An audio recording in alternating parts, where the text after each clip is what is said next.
Vamos a empezar un tema distinto, que es lesiones producidas, lesiones del seno maxilar y las producidas por piezas dentarias en el seno maxilar. O sea, en términos generales podemos hablar de dos tipos de lesiones en el seno maxilar, que son las producidas por continuidad y las por contigüidad. ¿Qué significa esto? Las lesiones por continuidad son las que tienen un contacto directo con la luz del seno maxilar y que producen una iatrogenia en el seno maxilar.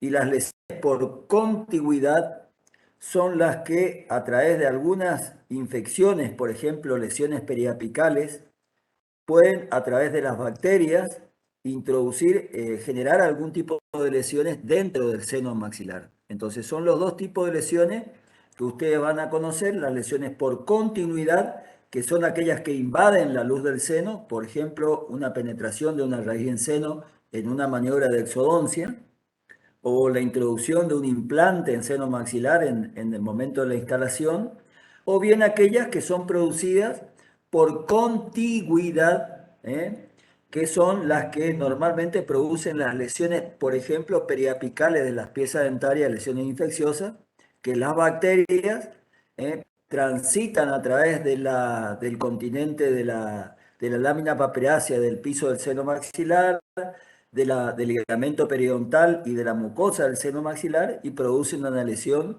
que normalmente son las lesiones conocidas como sinusitis, que pueden ser agudas y crónicas. Entonces, vamos a hacer algún repaso anatómico de lo que es el seno maxilar y desde el punto de vista de la anatomía, son porciones neumáticas ubicados en la apófisis piramidal del maxilar superior. Para algunos autores cumplen una función de aligeramiento del macizo craneofacial, es decir, ¿por qué? Porque son elementos huecos contenidos por aire, y estos elementos huecos contenidos por aire junto a los otros senos, el seno efenoidal, el seno etmoidal, constituyen una disminución del peso del macizo craneofacial, por lo tanto, le dan como una función de aligeramiento del macizo craneofacial, hacen que la cabeza y la cara sea un poco más liviano. Entonces, esa es la función de aligeramiento. Dame la anterior, Jorgito. Eso mismo. Oscar, Para algunos Oscar, autores, sí, no, lo que quiero es que le muestres bien delimitados cuáles son los senos frontales, los hemoidales y acá están los senos sí, está nasales. bien. Para Lo que que nosotros vamos a hablar son los senos maxilares, lo que se encuentra en el maxilar superior derecho e izquierdo. Y los otros son los senos efenoidales y etmoidales, que no corresponden a la cirugía maxilofacial, que está ubicado en el tercio superior, por encima del tercio superior, y corresponde generalmente, tratan los otorrinos o los neurólogos. Entonces, nosotros lo que no corresponde dentro de la región bucomaxilofacial son los senos maxilares. Normalmente estos senos, cuando ustedes lean anatomía de los senos maxilares, para saber cómo está constituido anatómicamente y qué relación tiene con las piezas dentarias, decimos que son cavidades neumáticas en forma de epidermis triangulares o cuadrangulares. Entonces, para algunos autores, la pared antero es constituida por una pared anteroexterna, una pared posteroexterna, un techo que correspondería al piso de la cavidad orbitaria, una base que corresponde a la cara externa del seno maxilar y un vértice que corresponde a la apófisis piramidal, a la apófisis trunca piramidal del maxilar superior, que se articula con el hueso malar, y el piso que está constituido, que tiene relación directa con las piezas dentarias, que es prácticamente una lámina papirácea. Bueno, para algunos autores este piso es una cara más y la denominan como una pirámide cuadrangular. Y para otros autores el piso constituye una confluencia de las paredes anteroexterna y posteroexterna y lo denominan como piso, no como una pared más. Por eso lo denominan, que le dicen que es una pirámide triangular. Entonces, acuérdense, nosotros vamos a tomar como una pirámide triangular constituida por una pared anteroexterna, una pared posteroexterna. El piso el techo, que está constituida por el piso de la cavidad orbitaria, la base, que corresponde a la cara externa de las fosas nasales, y el piso, que representa la confluencia de la pared anteroexterna y posteroexterna, que tiene una forma de una canaleta ubicado en sentido antero-posterior y de medial a externa. Esa es la dirección que tiene el piso. La siguiente, Jorge. Bueno, ¿cuáles son las funciones que tiene el seno maxilar? Primero, tiene una función respiratoria que cumplen las siguientes acciones. La hematosis, que significa el intercambio de oxígeno entre el medio neumático, que es el seno maxilar, y los capilares, que esto, como ustedes saben, la función de hematosis es fundamentalmente el control del ritmo respiratorio, es decir, cuando falta oxígeno en el cerebro, no solo aumenta la frecuencia cardíaca, sino también aumenta el ritmo respiratorio, porque eso hace que aumente la hematosis y aumente la circulación de los glóbulos rojos en el circuito sanguíneo. La regulación de la presión nasal, ¿por qué? Porque estas cavidades neumáticas están conectadas con la cavidad nasal, con el laberinto nasal, a través de un conducto que se llama ostium. ¿Dónde se ubica este ostium? Bueno, la pared, el piso de las fosas nasales, como vamos a ver más adelante, es una pared cuadrangular. Tiene un borde posterior, un borde anterior, un borde superior y un borde inferior. Este ostium se ubica en la unión del ángulo superior y posterior. En ese ángulo está el ostium que comunica con las fosas nasales el seno maxilar. Normalmente los distintos autores, y desde la teoría filogenética, ¿qué significa esto? Que normalmente el hombre viene del homo... ¿Hola? ¿Habló alguien? ¿Jorge? Bueno, esto viene de la teoría filogenética. La teoría filogenética habla de la evolución del hombre. En un momento, el Homo sapiens, era un individuo, era una persona, ¿no es cierto?, un ser humano que debido al retraso de la evolución tenía una posición cuadrúpeda. Entonces, de esa manera, el ostium ubicado en la parte superior no influía en cuanto a la retención de líquidos dentro del seno maxilar. Evacuaba perfectamente porque la cabeza estaba tirada hacia adelante y hacia abajo. Cuando comienza a evolucionar el hombre y se transforma en el Homo erectus, o sea que comienza a caminar en dos piernas y tiene una posición más erguida, esa evolución no tuvo la posición del ostium en la parte posterior superior y se transformó en un problema para la evacuación de las secreciones. Normalmente, por eso decimos que las secreciones del seno maxilar recién se produce cuando el individuo está en posición horizontal, o sea, en el tiempo de sueño o de descanso. Entonces, únicamente ahí se produce la evacuación del contenido líquido del seno maxilar. Por eso es que normalmente en las infecciones donde se producen sinusitis agudas o crónicas, normalmente se exacerban en las últimas horas del día, desde la media tarde hacia adelante. ¿Por qué? Porque de esa manera, durante todo el día se produce la acumulación de líquido y cuando el individuo realmente se encuentra en posición horizontal, comienza a realizar la evacuación de ese contenido líquido. Entonces, esta posición posterior-superior del ostium no acompañó esa evolución de la teoría filogenética en el desarrollo y las transformaciones que sufrió el ser humano. La función, bueno, en esta función olfatoria, perdón, estábamos en la función de hematosis, la regulación de la presión arterial, el seno maxilar tiene un efecto Bernoulli. ¿Qué significa? Que cuando el paciente tiene una presión alta dentro de las fosas nasales, puede escapar una parte de esa presión aérea hacia los senos maxilares y cumple una función de aligeramiento. ¿Qué significa? Que esa presión exagerada dentro del laberinto nasal, que puede llegar a producir algún tipo de lesión, descomprime en los senos maxilares. Por eso que se dice que tiene un efecto Bernoulli, que puede escapar de un trayecto a otra cavidad, y cumple una función de regulación de la presión nasal.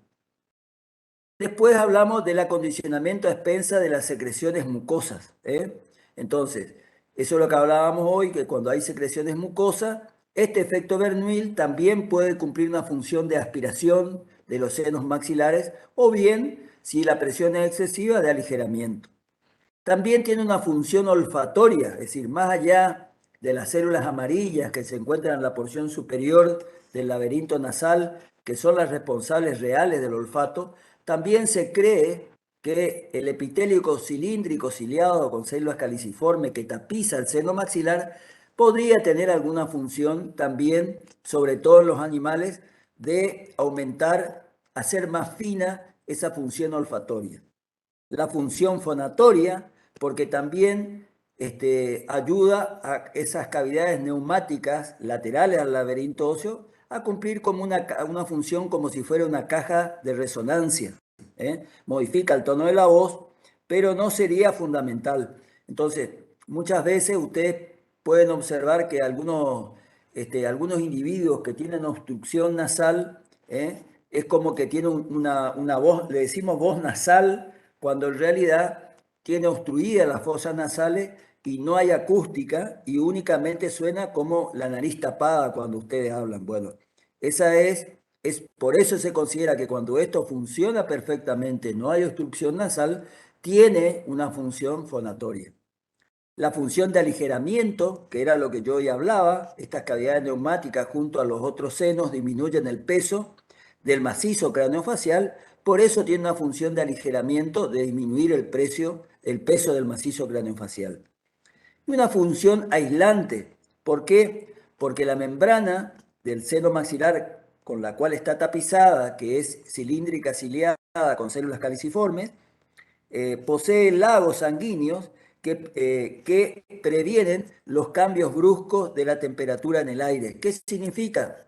Tanto la mucosa del laberinto nasal como la del seno maxilar cumple una función de precalentamiento del aire inspirado. Cuando el aire es muy frío, como esto está profundamente irrigado, ambas mucosas, hacen como atemperamiento del aire inspirado para que el aire frío no llegue a la zona de la rinofaringe, de las vías respiratorias altas y pueda generar algún tipo de daño.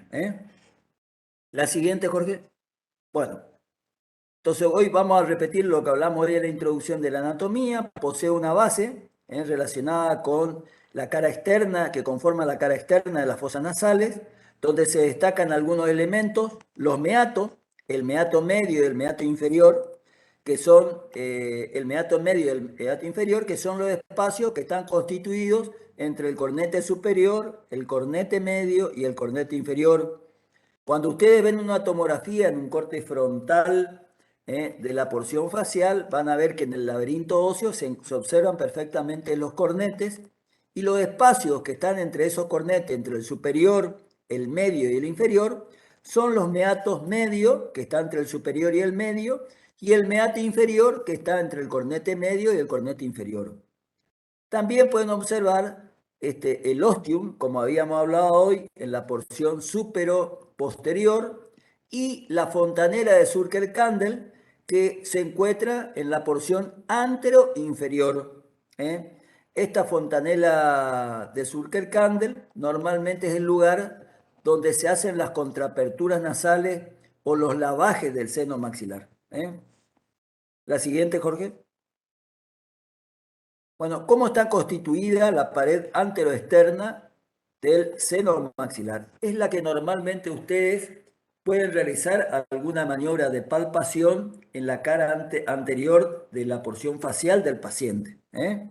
Entonces, está constituida justamente, constituye la pared anteroexterna del seno maxilar y constituye la pared anterior del hueso facial que corresponde por debajo de la cavidad orbitaria y es por donde transita el canal y el orificio de desembocadura del nervio del paquete vasculonervioso infraorbitario. Y también en el espesor de esta pared transcurren los vasos y nervios dentarios posteriores, medios y anteriores. ¿Estamos? Que inervan justamente las piezas dentarias. Discúlpenme un segundo, voy a cerrar la ventana, voy a ladrar un perro.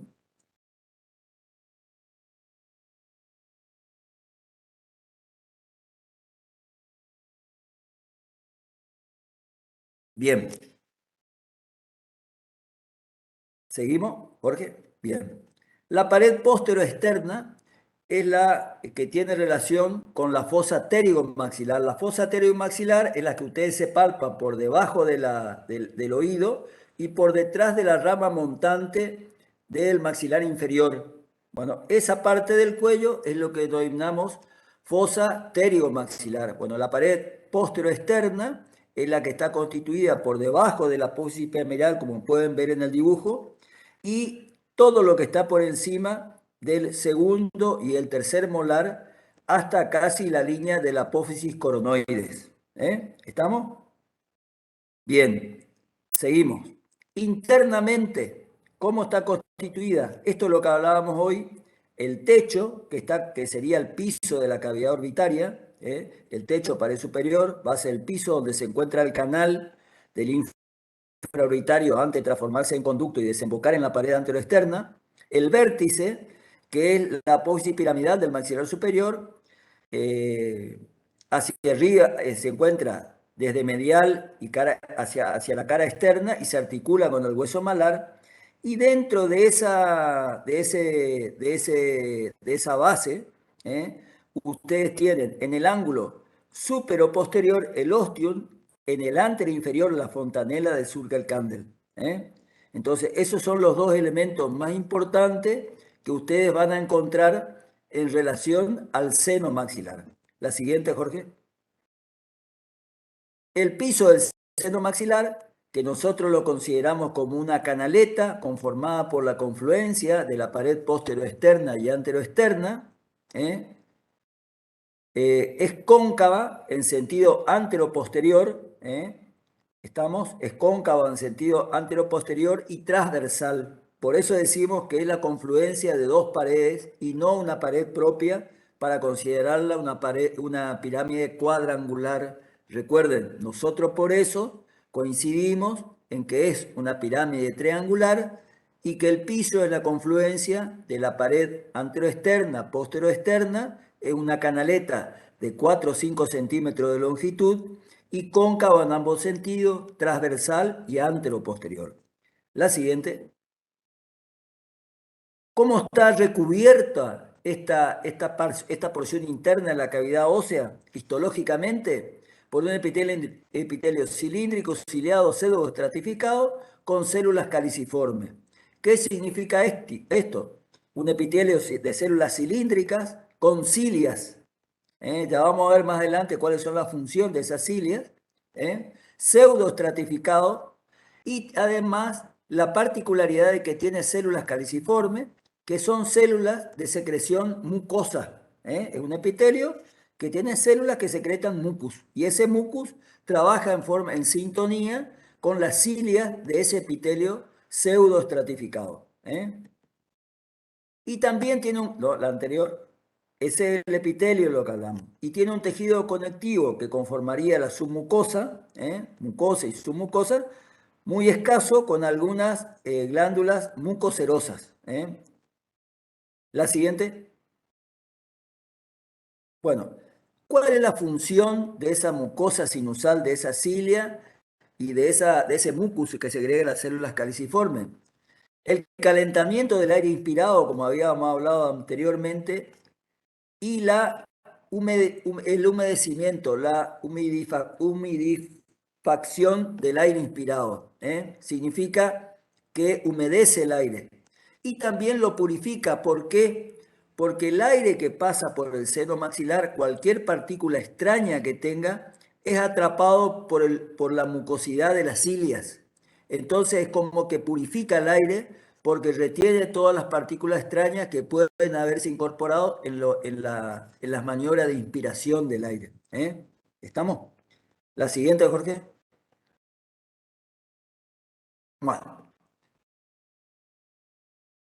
básicamente vamos a entrar ahora a lo que es la inspección del seno maxilar y lo que habíamos hablado hoy de la porción de la cara externa, que es la que ustedes podían palpar, ¿se acuerdan? Yo les dije que conformaba por debajo de las órbitas la zona anterior del macizo craneofacial, las que ustedes pueden acceder con la palpación extraoral. Entonces, dentro de la semiología que tenemos para los problemas del seno maxilar, están las maniobras de inspección y la maniobra de palpación y algunas pruebas adicionales que también la vamos a ver y la podemos hacer, que de una manera nos van a ayudar a poder generar un diagnóstico del estado del seno maxilar. Muchas de estas cuestiones que hoy estamos hablando se hacían porque en realidad no había, por ejemplo, una resonancia o una tomografía del seno maxilar y teníamos algunos artificios técnicos para determinar el contenido y la calidad del contenido de los senos maxilares. Entonces, muchas de estas cosas que hoy van a ver ustedes acá son parte de la historia. Es decir, hoy ya con la tomografía y la resonancia se simplifican muchas de estas cuestiones que tienen que ver con la semiotecnia. Entonces, dentro de la semiología de los senos maxilar se debe realizar la historia clínica, el examen clínico, el examen físico, los exámenes complementarios y los exámenes funcionales. La siguiente, Jorge. Bien.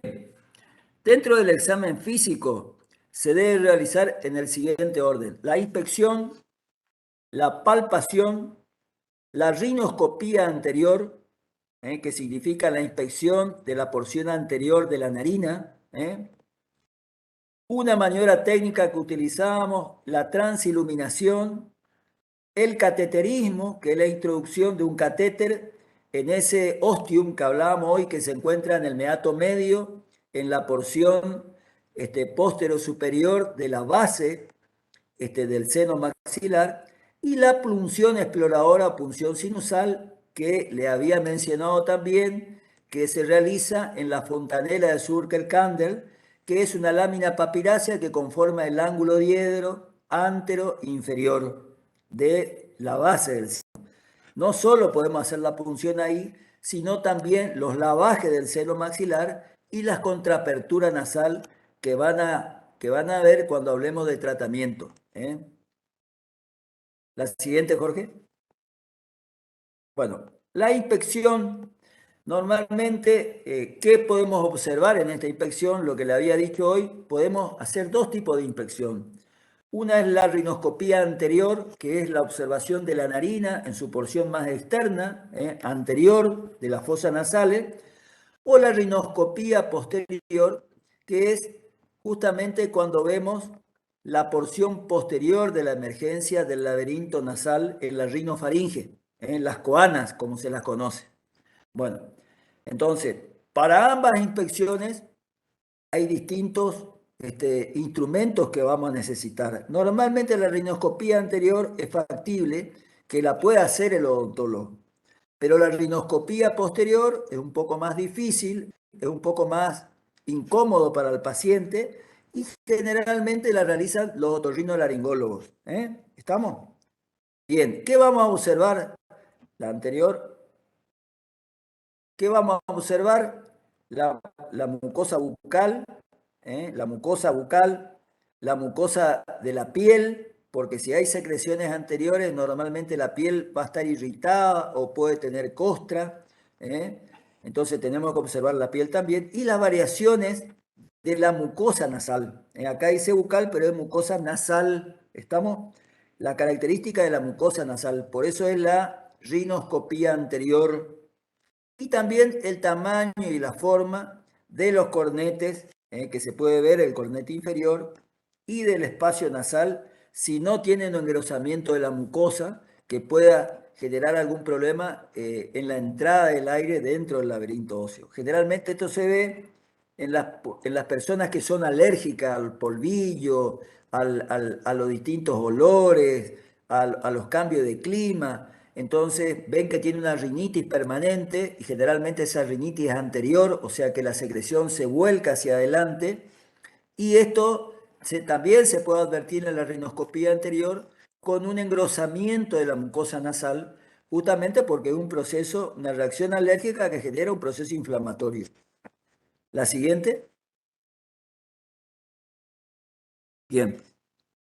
La palpación es la otra mayor. Hicimos la inspección a través de la rinoscopía anterior. Vamos a hacer la palpación.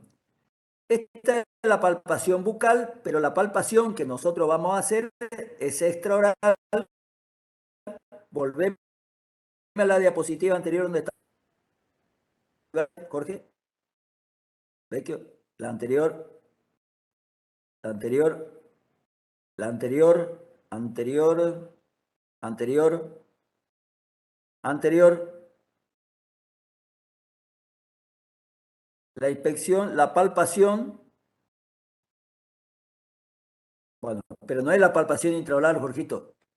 Acá lo que podemos llegar a palpar en la intraoral son las piezas dentarias que tienen la relación con el seno maxilar. La palpación es la que ustedes hoy vimos la placa, que apoyaban los dos dedos pulgares de frente, frente al paciente, y palpaban justamente la pared anteroexterna. Con los dedos pulgares palpan la pared posteroexterna. Y también intraoralmente pueden palpar con el dedo índice, como muestra acá, presionar las piezas dentarias para ver si en alguna presión que genere en alguna de esas piezas dentarias puede tener alguna connotación con algún dolor que puede ser irradiado o puede ser espontáneo o provocado por la palpación en la región del seno maxilar. Y lo otro que pueden palpar intraoralmente o también lo pueden hacer extraoralmente es la cresta cigomato alveolar. Es la cresta que ustedes palpan cuando vas a hacer la anestesia intraoral a los dentarios medios o posteriores. Recuerden, esa cresta que hace que la punción sea anterior o posterior. Esa es la cresta cigomato alveolar. La siguiente. Bien. Esto es lo que hablábamos hoy de la inspección anterior, la rinoscopía. Normalmente se usa un espéculo que tiene dos valvas. Fíjense, es cuando ustedes comprimen los forces, a diferencia de un force común para una exodoncia que aprieta los bocados, en este caso es un espéculo, en este caso el espéculo de Killian, puede haber otro tipo de espéculos que pueden usar, se abren los extremos, por lo tanto separa la porción de las narinas y ustedes pueden observar lo que habíamos hablado hoy, el color de la mucosa, el espesor de la mucosa, las características del meato inferior o del cornete medio, del cornete inferior, perdón, que pueden llegar a observar. Entonces, se ilumina la porción anterior de las fosas nasales, se puede hacer en 3 porciones. Esta, de acuerdo a la posición que ustedes vayan colocando al paciente, van a ver de la porción más anterior y baja a la porción más posterior y alta. Entonces pueden hacerlo con una inclinación de la cabeza en 30 grados y en 60 grados, que significa girar hacia la porción posterior la nuca, de manera que ustedes puedan visualizar únicamente el tercio inferior o bien también ver un tercio superior. La siguiente. Y la rinoscopía posterior, que eso es lo que hablábamos hoy, que normalmente esto no lo hacemos porque es un poco más traumático para el paciente, igual que la rinoscopía posterior, que la endoscopía posterior, que pueden hacerla también con un endoscopio. Acá estábamos haciendo con un espéculo, con un espejo.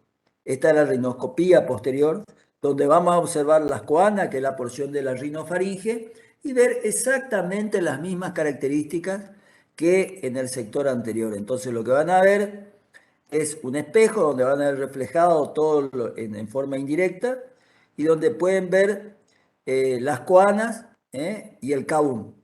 ¿Estamos? Esas dos cuestiones pueden llegar a observar con el espejo. Bueno, acá hay algunos artificios de técnica que antes usábamos, pero que ahora vuelvo a repetir, ya con la utilización de la tomografía, del ATAC o de la resonancia nuclear magnética, tenemos un elemento mucho más confiable y menos, que nos da mucho más certeza en cuanto al porcentaje de aceptación de los márgenes de error. Entonces la resonancia, la tomografía es algo mucho más certero en cuanto al diagnóstico de las lesiones del seno maxilar. Pero antes utilizábamos justamente este artificio de técnica que se llamaba transiluminación.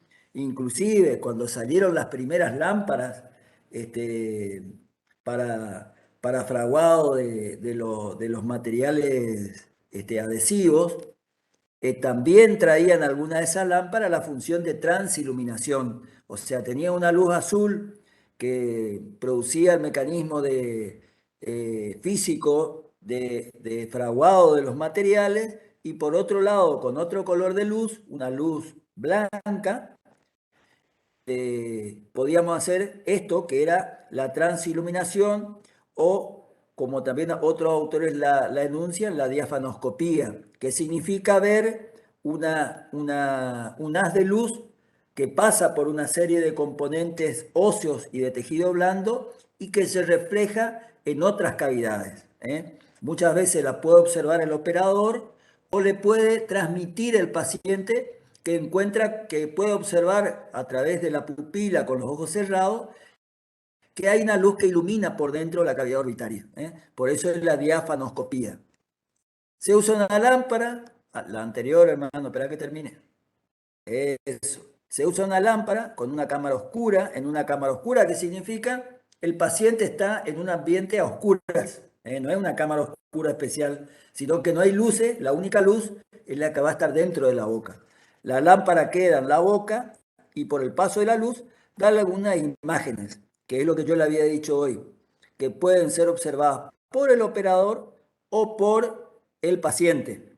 Entonces, las arcadas, la nariz y los labios presentan color rosa y los pómulos son más opacos porque justamente ya hay un elemento óseo que tiene que pasar. Entonces, cuando mayor el espesor y mayor la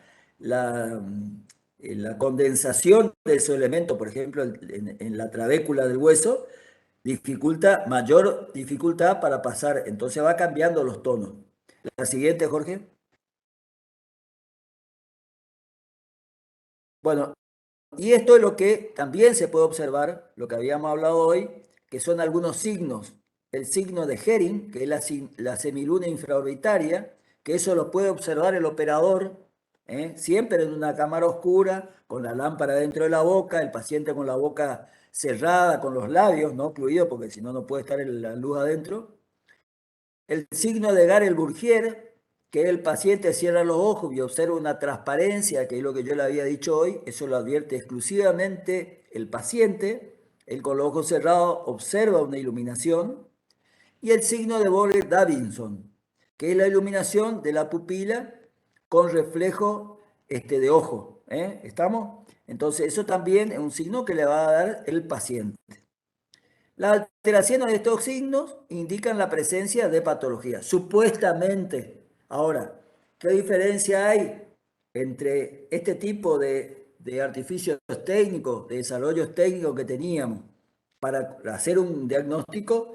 Es que realmente ustedes sabían que había alguna alteración, pero no sabían qué tipo de alteración había. Es decir, no podían saber si realmente había un velamiento por acumulación de líquido, si había una disminución de la transparencia por una poliposidad del seno maxilar de tejidos blandos, o realmente estaba instalado algún tumor dentro de la cavidad del seno maxilar.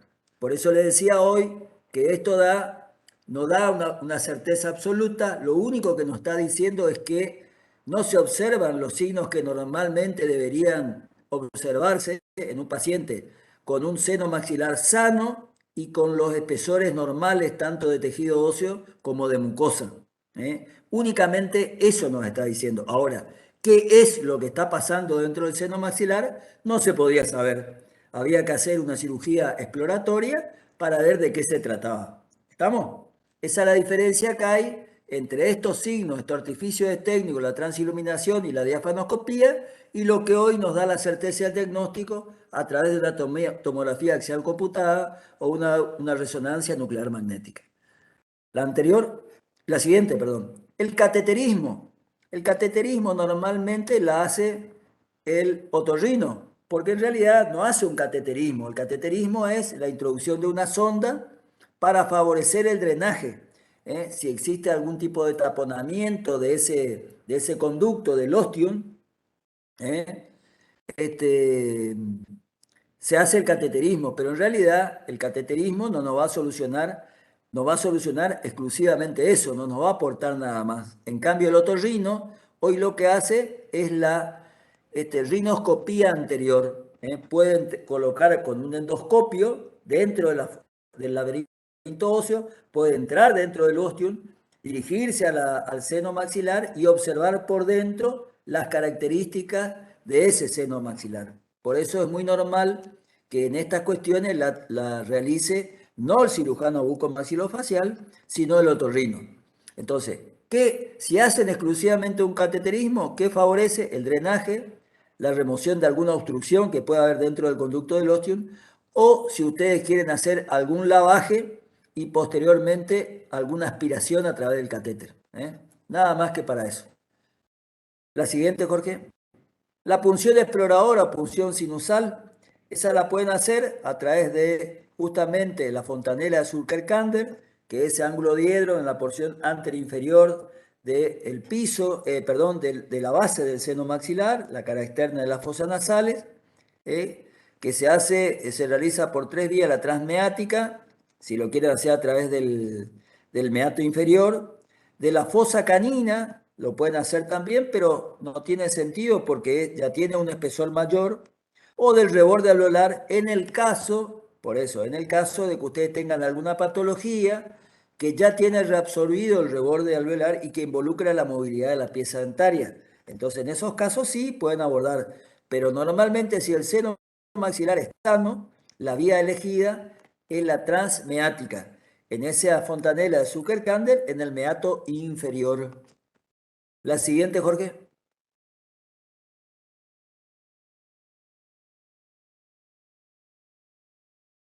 La vía transmeática se utiliza justamente un trocar. Un trocar es una aguja, como pueden ver, con mango, como pueden ver en la figura, y a su vez esto tiene un catéter.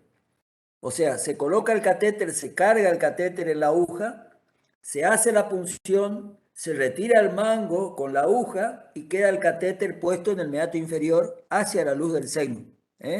Y esto lo hacemos con una anestesia exclusivamente de la porción de la mucosa nasal en esa zona del meato inferior. No hace falta hacer un bloqueo con anestesia general. Entonces ahí ven cómo estamos ubicando en esa porción anterior-inferior, con un pequeño golpecito para que traspase esa lámina papirácea, sin incisión, sin nada, directamente se traspasa mucosa y la porción papirácea de la base del seno, en esa porción anterior-inferior, se retira la aguja y queda el trócar, que es la porción más cortita que pueden observar en la figura anterior, lo que estaba hacia la izquierda. Y a través de ese trócar pueden aspirar, pueden lavar, pueden volver a aspirar para evacuar todos los contenidos de la irrigación que hicieron, o pueden hacer una punzoaspiración también a través de ese trócar para tomar muestra de la característica del líquido y mandar a analizar después. La siguiente, Jorge. Bueno, esto es en la fosa canina, ya volvemos. Normalmente eso lo hacemos cuando está reabsorbido, hay alguna patología interna y podemos utilizar esa punción para ya tomar una muestra de biopsia, no solo de contenido líquido, sino también de tejido blando. Entonces, con una aguja de biopsia podemos biopsar ya en esa punción, pero no es de rutina si el seno está dentro de la normalidad. La siguiente, Jorge. Bueno, y lo otro es el estudio radiográfico de los senos maxilares. Entonces, todo esto estamos hablando, vamos de lo más básico a lo más desarrollado que tenemos hoy, que ya es la resonancia y la tomografía.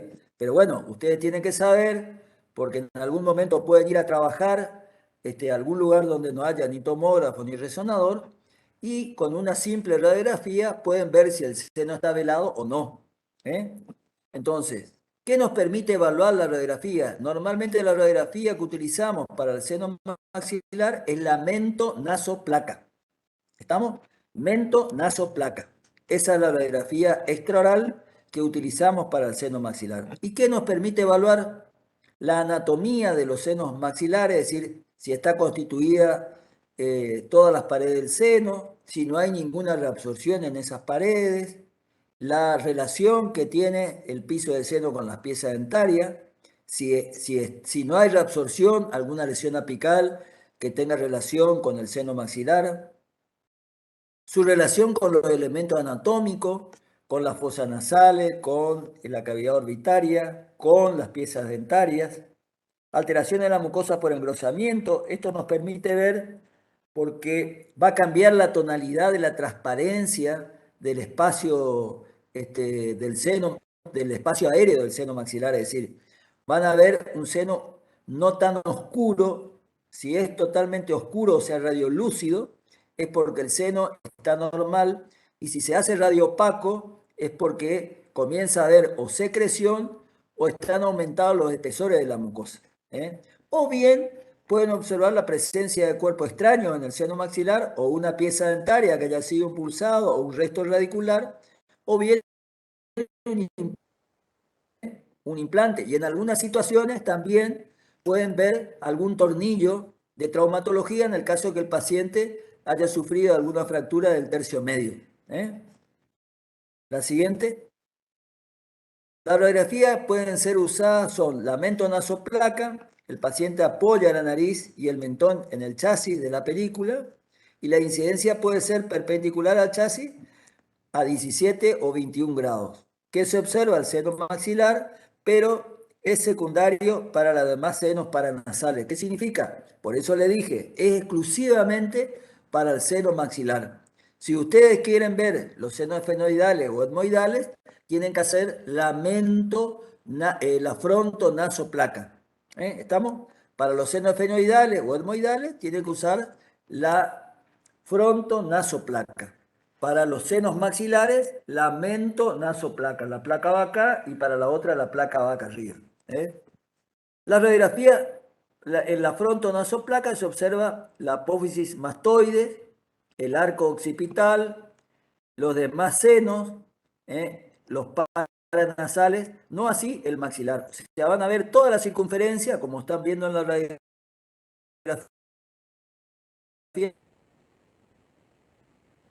y el contexto interno de los senos paranasales, son los etmoidales y los esfenoidales. Y la radiografía de perfil, utilizar también una perfilografía, una radiografía de perfil, permite observar la dimensión del seno en el sentido anteroposterior.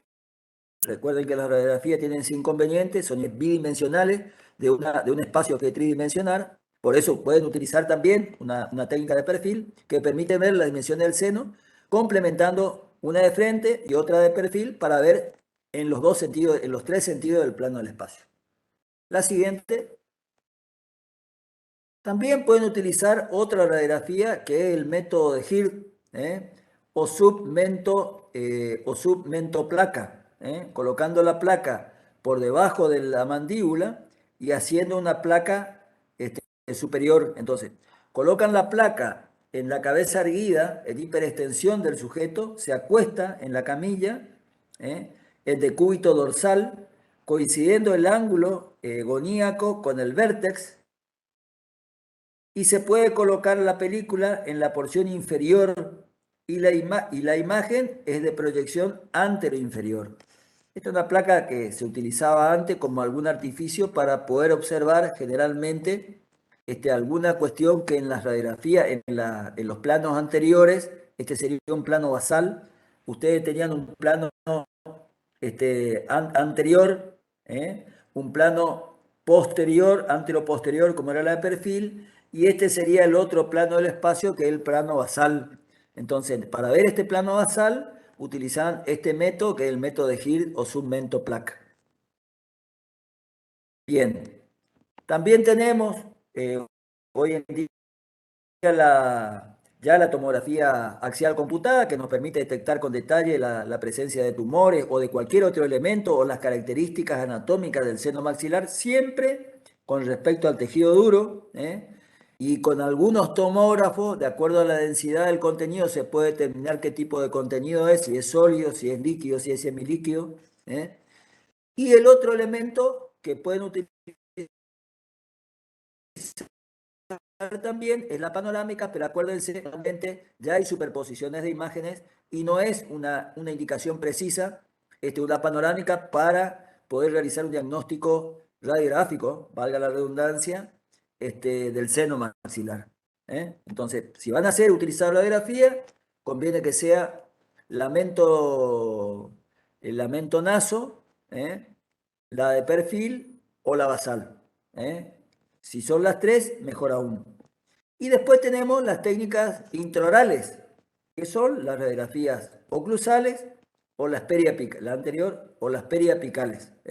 Que ahí vamos a comenzar a observar justamente a lo que a nosotros nos interesa, que es la relación íntima de la pieza dentaria con el piso del seno. Se usaba, histórico esto, pero bueno, lo vamos a contar para que sepan, que se rellenaba con un elemento de contraste del seno maxilar antes de la placa para determinar cómo estaba, esto nos permitía determinar el espesor de la mucosa y el espesor de las corticales para ver si realmente el problema era líquido, o era una cuestión de sólido por la cual se veía el velamiento del seno maxilar. Para eso únicamente se utilizaba el contraste, que podía ser, por ejemplo, el lipiodol ultrafiltrable, que son sustancias a base de bario que pueden ser observadas en una técnica radiográfica. La siguiente. Bueno, Jorge, ¿podés comenzar a cabo? Porque estoy medio ronco ya. Jorgito, Dale, dale, dale, sí. sin te Bueno, agudas. lo que vamos a aplicar ahora es la diferencia de lo que es una sinusitis aguda con una sinusitis crónicas. Para que ustedes sepan, sinusitis derivan de las alteraciones de las fosas nasales, rinitis, es decir, todo lo que termina en rinitis, acuérdense que es inflamación, en este caso de las fosas nasales, que se transmiten, hoy lo había explicado el doctor, por la continuidad de la mucosa. ¿eh? Eh, los síntomas subjetivos. ¿Qué son los síntomas subjetivos? Son lo que determinan el diagnóstico inicial, lo que el paciente percibe. Ya sea en la sinusitis aguda y sinusitis crónicas, vamos a tener diferentes síntomas. Con respecto a estos síntomas subjetivos, vamos a tener el dolor. ¿Cómo es el dolor en la sinusitis, en este tipo de sinusitis? Va a tener un dolor cólico, referidos, es decir, cuando hablamos referidos, que se va a referir a las piezas dentarias, en este caso al piso de órbita y a la cara anteroexterna del piso del seno. Y también es importante saber que el dolor es espontáneo y un dolor tipo cólico. Lo que tiene este dolor de este tipo de sinusitis es que se intensifica a medida que transcurre la tarde y la noche y el paciente cuando se levanta el otro día amanece sin dolor. Esa es una diferencia que vamos a encontrar con el otro tipo de sinusitis. Bueno, Jorge, ¿por qué, chicos? ¿Sí? Porque lo que hablábamos hoy, Para, por perdón. la posición horizontal del paciente durante la noche, que produce la evacuación de la colección mucosa, que está dentro del seno. Entonces, eso es lo que alivia el dolor. ¿Por qué duele? Porque hay líquido a presión, comprime en la mucosa y en la mucosa también hay terminales nerviosos. Entonces, así se genera el dolor. Por eso el dolor es espontáneo y se da generalmente a medida que transcurre la hora del día y se exacerba desde la media tarde hasta la noche y comienza a aliviar una vez que el paciente se acuesta por la posición de decúbito que tiene a través del ostium, que es una involución del desarrollo del ser humano, no acompañó este desarrollo, hace que únicamente cuando se coloca en posición horizontal pueda evacuar el seno y por eso se alivia. Al otro día el paciente amanece sin dolor y a medida que transcurre el día se exacerba. por la acumulación de líquido dentro del seno maxilar. Y el dolor se produce por la compresión de ese líquido dentro del seno, comprime la mucosa y las terminales nerviosas. ¿Seguí, Jorge? Bueno, otra característica que tiene este tipo de sinusitis es el dolor de cabeza, es decir, las cefaleas, por el que se produce una pesadez cefálica que es muy difusa, con un dolor de muy baja intensidad, pero que persiste y molesta sobre todo durante todo el día. También se va a observar en este tipo de sinusitis, es decir, se siente, mejor dicho, una perturbación del olfato, es decir, una pérdida del olfato, a eso se denomina anosmia, y también una pérdida de olor constante, el olor fétido, que a eso se denomina cascomia. Y obvio que también va a haber acompañado siempre de una obturación, es decir, o obstrucción nasal, que eso se debe por la inflamación de la mucosa sinusal. No sé si quiere agregar algo, Caracas. Esta es la aguda, ¿no es cierto? Sí. Bueno, ¿qué diferencia hay, chico, entre esto? ¿Por qué hablábamos hoy de subjetivo? El, el paciente es el único que puede percibir esta pérdida transitoria del olfato. ¿Por qué? Porque en la mancha amarilla que se encuentra en la parte superior del laberinto óseo, donde están las células olfatorias, normalmente se encuentran inflamado toda la mucosa, aumenta el espesor y además hay un índice importante de secreción y eso dificulta que el paciente pueda percibir los olores normalmente. Pero esto lo percibe él, por eso es subjetivo, porque él únicamente. Y él también comienza a sentir olor de esa mucosidad. Percepción de un olor fétido. ¿Por qué? Porque es una secreción que se encuentra acumulada dentro del seno, que hay bacteria, que comienza a haber un proceso de, de digestión de ese elemento y se comienza a generar distintos tipos de olores que no son los que normalmente él percibe. Pero la diferencia es que toda esta secreción en la sinusitis aguda es anterior. Claro, Toda la claro. secreción va hacia adelante, hacia la narina. Y esa es una diferencia con la sinusitis crónica, como van a ver ahora más adelante. Entonces, primera diferencia, que todos los síntomas son subjetivos. Y segundo, es que las secreciones van hacia el sector anterior. Por eso el paciente está con una rinitis permanente, está con pañuelos o descartables, permanentemente secándose la nariz. ¿Qué son los primeros síntomas que ustedes tienen en un síndrome gripal?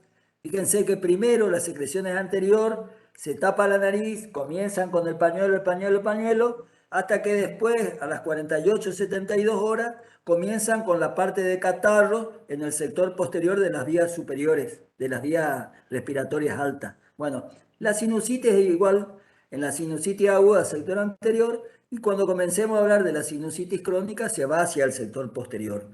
Y lo otro que hablaba el doctor hoy, que pesadez cefálica, en realidad el paciente no es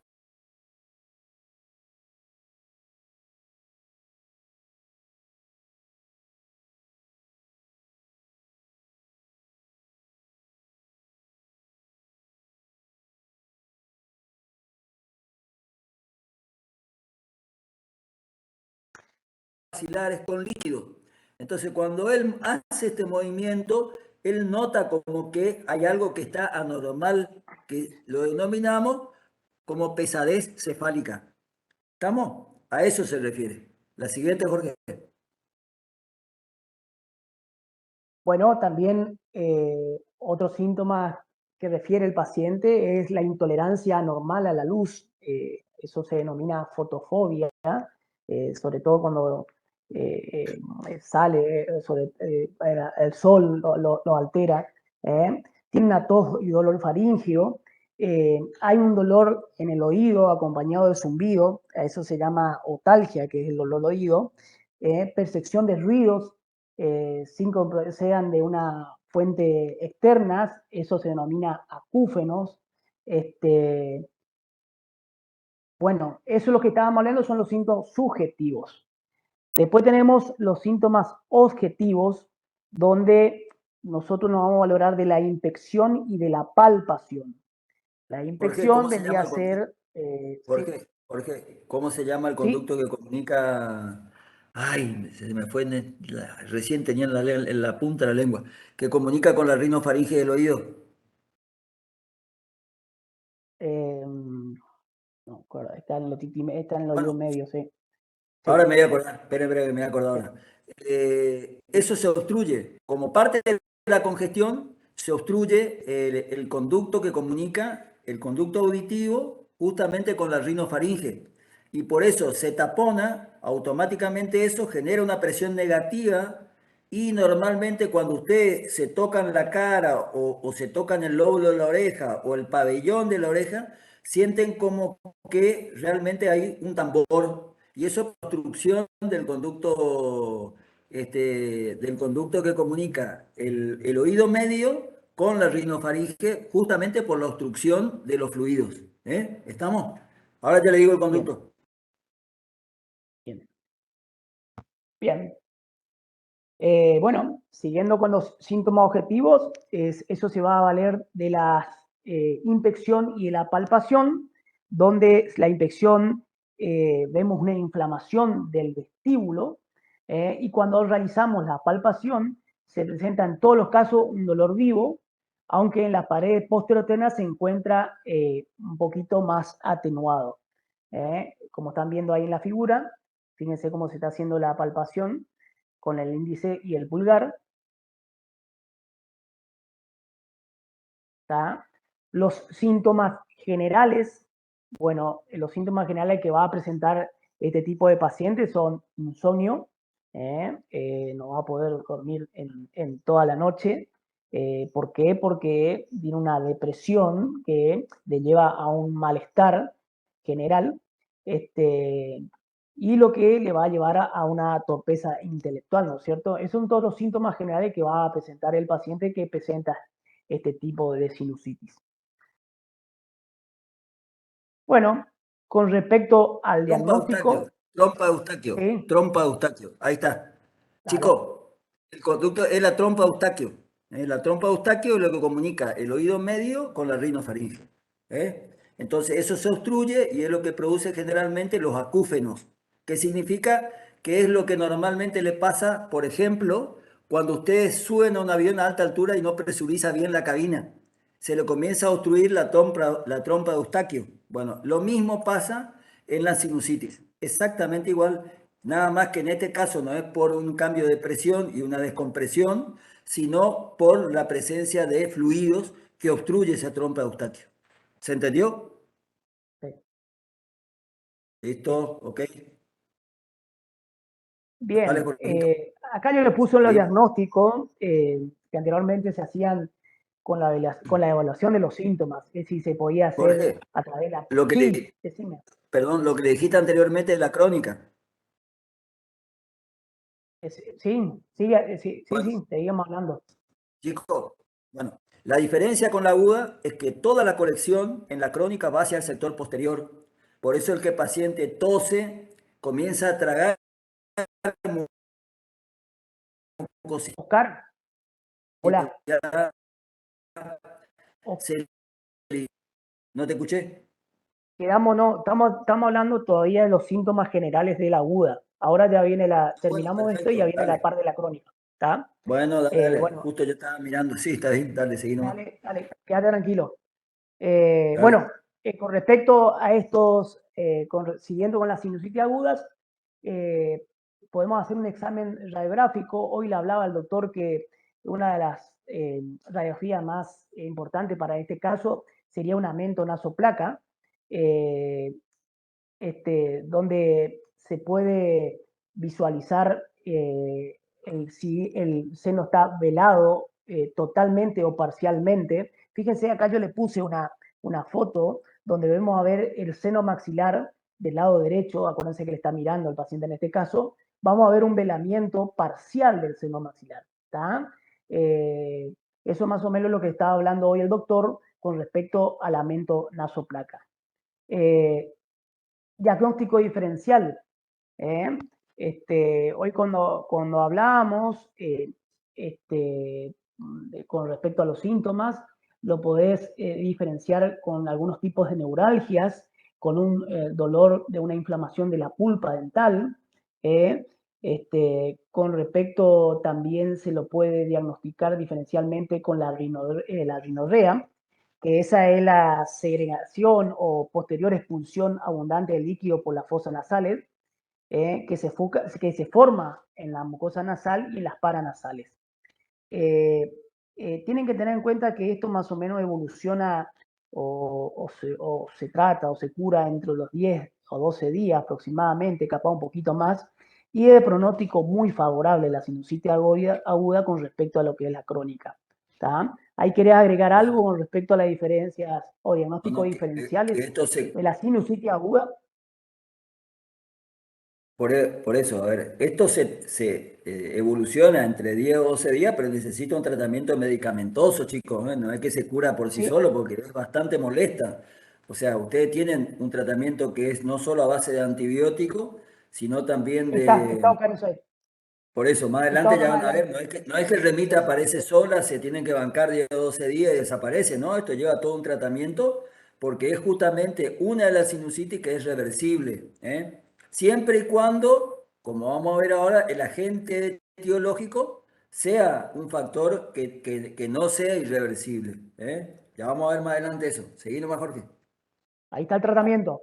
Por eso se da un tratamiento general, donde se hace a base de antibióticos, antiinflamatorios, y obvio que tiene que hacer reposo el paciente, y se tiene que hacer una profilaxis, donde se hace la disminución de la exposición de los irritantes, ¿no es cierto? Acá más adelante yo voy, a ver, no sé si quiere agregar algo, pero más adelante ahí tenemos los tratamientos locales, ¿eh? Donde se pueden hacer aspiraciones, cateterismo y punción. Eso lo que permite es la aireación, el lavaje y la aplicación de medicamentos en la mucosa sinusal. Acá están viendo, ahí le puse una foto para que vean más o menos cómo se hace la aspiración. Eh, También tiene que ir acompañado de siempre de una fisioterapia, donde es muy importante alguna vez el calor o radio infrarrojo, que eso lo que va a hacer es La va a estimular la nebulización. circulación. Exactamente, hoy se Sobre usa todo la parte de utilización de vasoconstrictores que favorezcan la ventilación, como son las gotas nasales y las nebulizaciones, chicos, es lo más común. En algunas agudas muy importantes, bueno, se puede hacer una punción para hacer un lavaje y facilitar la evacuación, que les va a ayudar. Pero normalmente con la medicación, con las gotas, con las gotas nasales, vasoconstrictores y las nebulizaciones, pueden favorecer que tengan un mejor tránsito, ¿no es cierto? Un mejor postoperatorio en este tipo de patologías. Bueno, y con respecto a la sinusitis crónica, esto se da por una atenuación de un proceso agudo, ¿okay? Como le explicó el doctor, o por un estímulo continuo de baja intensidad. Tiene también sus sintomatologías subjetivas, ¿eh? A diferencia de lo que es el dolor de una sinusitis aguda, este también es irradiado, pero se irradia a las órbitas, a casi todas las piezas dentarias y a la fosa cigomática. ¿Eh?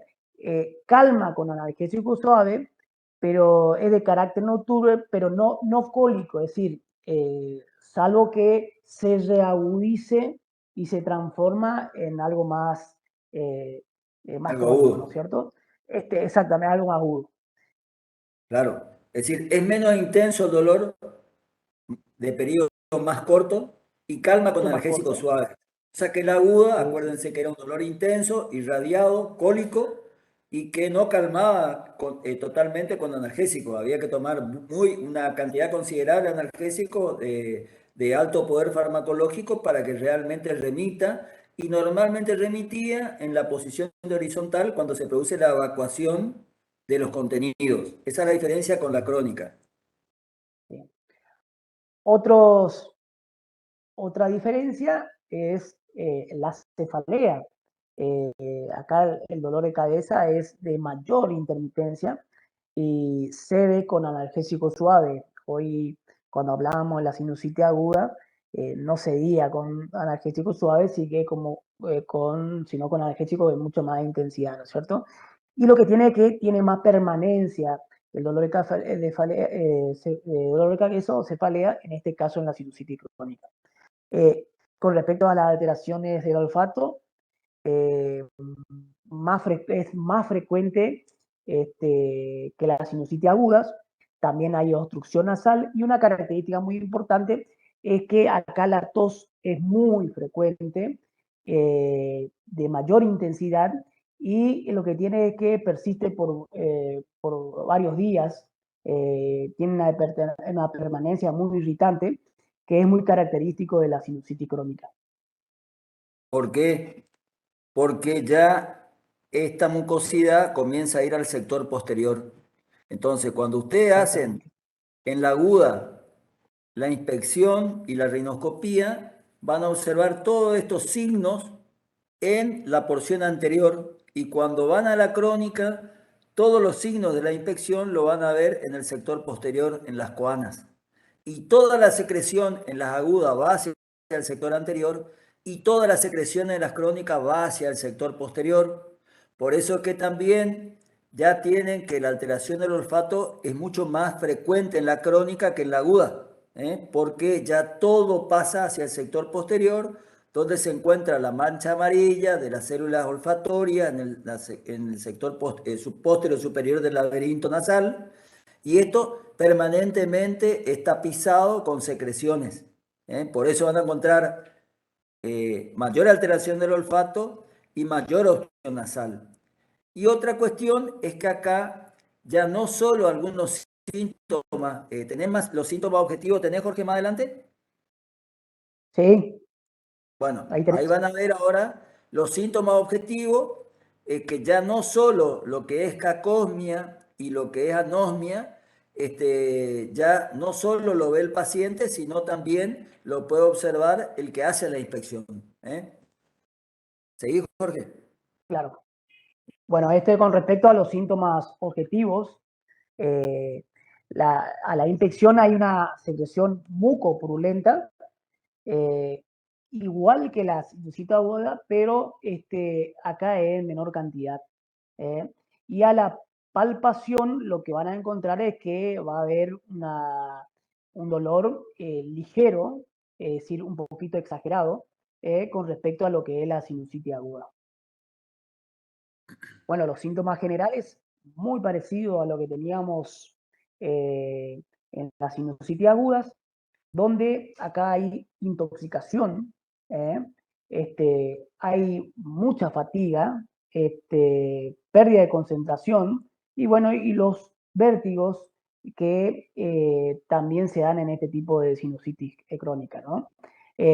Bueno, los trastornos oculares que habíamos hablado también hoy en la sinusitis aguda y lo que yo le puse acá, que hay una febrícula subclínica, es decir, estamos hablando de una febrícula de 37 grados, 37 grados y medio, pero que no hay fiebre, sino que es un poquito más elevada, que algunas veces se suele confundir. ¿Quería agregar algo acá, Oscar? Sí, bueno, la intoxicación, chicos, volvemos.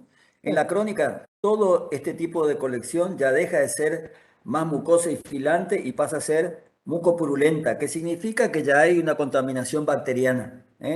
Entonces, cuando esto permanentemente el paciente va deglutiendo, produce una intoxicación. Es lo mismo que pasa en los chicos cuando ustedes ven que tiene un síndrome gripal y terminan con una gastroenterocolitis. ¿Por qué? Porque tragan permanentemente esa secreción de la gripe, pasa al estómago, eso genera una intoxicación. Y normalmente cuando el paciente se intoxica, disminuye su ingesta. Por eso dice anorexia. Normalmente cuando estamos intoxicados o estamos mal del estómago, no queremos comer. Bueno, lo mismo pasa en la sinusitis aguda. Hay una fatiga, y la fatiga es justamente por todo el proceso de intoxicación y de anorexia, la pérdida de concentración, Ustedes cuando están engripados o están enfermos, no se concentran para estudiar, no tienen ganas, bueno, hay un desgano, bueno, esto es común. Generalmente hay un insomnio, ¿eh? ¿Por qué? Porque el paciente está normalmente, ya llega un momento que lo hace reposar al paciente y de tanto estar acostado llega un momento que ya genera un insomnio en el paciente y los vértigos se da por lo que habíamos hablado hoy cuando yo le hablé, le conté el tema de la obstrucción de la trompa de Eustaquio. Esa trompa de Eustaquio tiene faringe y el oído medio, y acuérdense que el oído tiene mucho que ver con el equilibrio, por eso dice vértigos.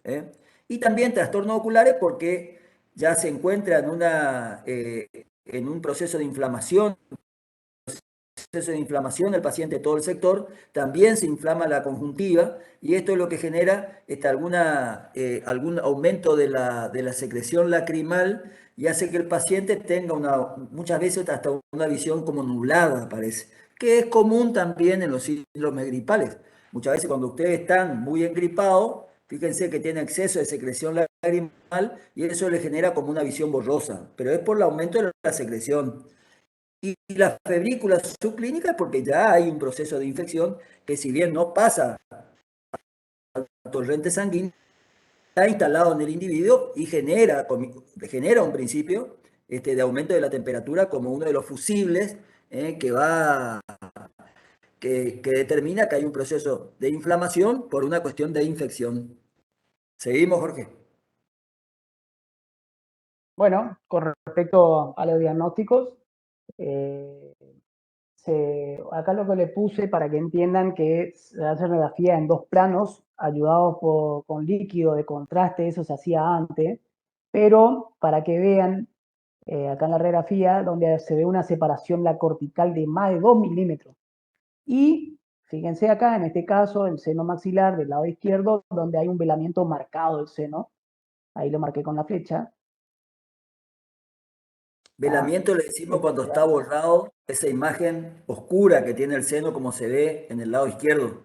En el lado derecho, Claro, fíjense, porque no se ve, tiene como si fuera la misma característica la densidad del hueso, un poco menor, y a eso le denominamos velamiento del seno, cuando pierde la radiolucidez.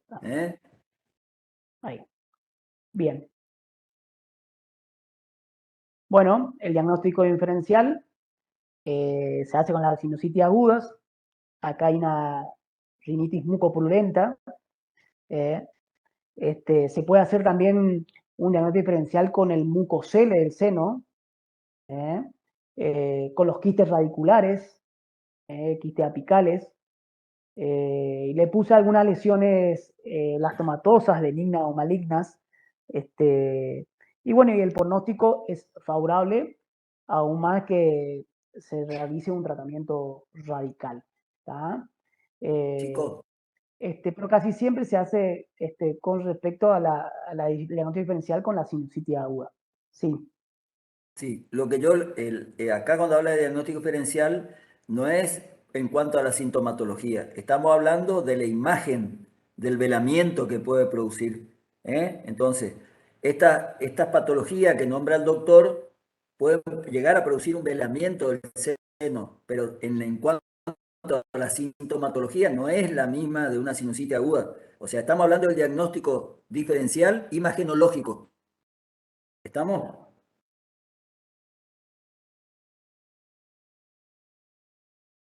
Bueno, acá también tenemos tratamientos locales y generales. Locales en los casos no proliferativos, punciones y lavaje con soluciones antibióticas y antisépticas durante por lo menos una semana. Y los generales solo disminuyen la sintomatología, ¿no? Como habíamos hablado, muy parecido a la sinusitis aguda. Bueno, en casos que sea quirúrgico, se realiza para eliminar los pólipos y permitir la aireación y drenaje de los senos. No sé si querés, Oscar, que hablemos de esto. No. No, Técnica Cower Loop, bien. Le Moriel de No, Sol no, y todo ese tipo de abordaje. bien, bien. Exactamente. Si es Eso tratamiento sería ya general, sí, no hay problema. Todo lo que es punción, lavaje y cateterismo sí lo puede hablar. Ahora, si es tratamiento Bien. quirúrgico invasivo, lo hablamos en la próxima clase ya, Jorge. Bien, ahí terminaría entonces. ¿Estamos? Ese sería el Bueno, tratamiento hasta el tratamiento de lo que es sinusitis crónica. está bien. Bien. Recuerden, chicos, que estos son tratamientos medicamentosos y paliativos. ¿Estamos? Normalmente cuando hay alguna por continuidad o un abordaje ya por causa de origen dentario, por continuidad o contigüidad, ya hay un tratamiento quirúrgico invasivo. Y eso es lo que vamos a ver justamente en la clase que viene, los tratamientos quirúrgicos invasivos, y vamos a ver las patologías producidas en el seno maxilar por piezas dentarias. Hoy lo que hablamos es la generalidad del seno maxilar, sinusitis aguda y crónica y su tratamiento paliativo. ¿Estamos? ¿Se Muy entendió, bien. chicos? ¿Alguna pregunta que tengan hasta acá? ¿Algo que no hayan entendido?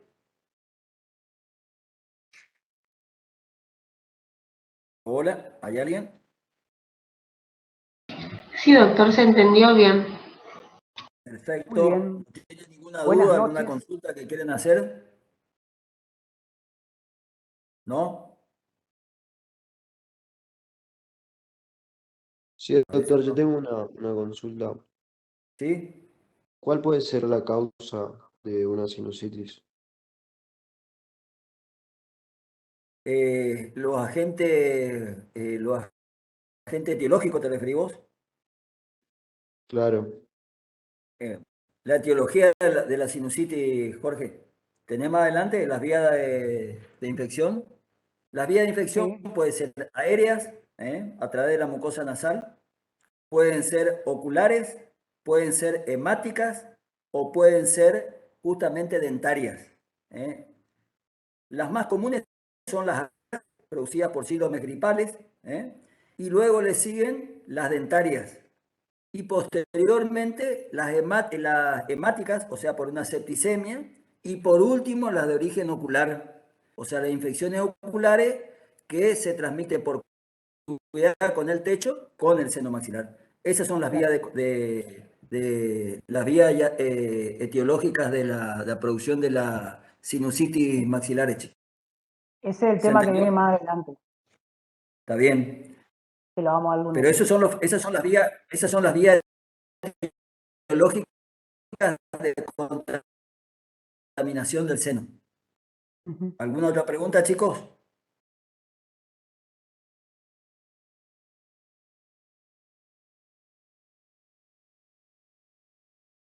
Eso es lo que vamos a comenzar a hablar la clase que viene cuando hablemos lesiones por continuidad y por contigüidad, que yo la hablé al principio, ¿se acuerdan? Bueno, eso vamos a hablar, pero ya le contesto para que sepa. Esas son las vías etiológicas de lesiones producidas en el seno maxilar. Muy bien. ¿Alguna otra pregunta, chicos? No, doctor, se entendió muy bien. Bueno, entonces, ¿le parece que nos juntemos el día lunes? Sería el lunes 8 a las 20 horas. Seguimos con el teórico, terminamos y después hacemos la clase de repaso. ¿Le parece bien? Sí, doctor. Sí, doctor. Bueno, La clase de repaso es el mismo día lunes, 8. lo hicimos la Exactamente. otra vez, ¿se acuerdan? Cuando dimos la clase anterior, que terminamos la teoría y después dimos la clase de repaso. Listo. ¿Ahora? Sí, doc, ¿está bien? Bueno, perfecto, chicos. Si no nos vemos antes, buen fin de. Nos vemos lunes 8 a las 20 horas. Buenas noches. Buenas noches. Chao, chicos, gracias. Hasta luego, doctor. Buen fin de. Chao, hasta luego, buenas noches. Hasta luego, doctor. Hasta luego.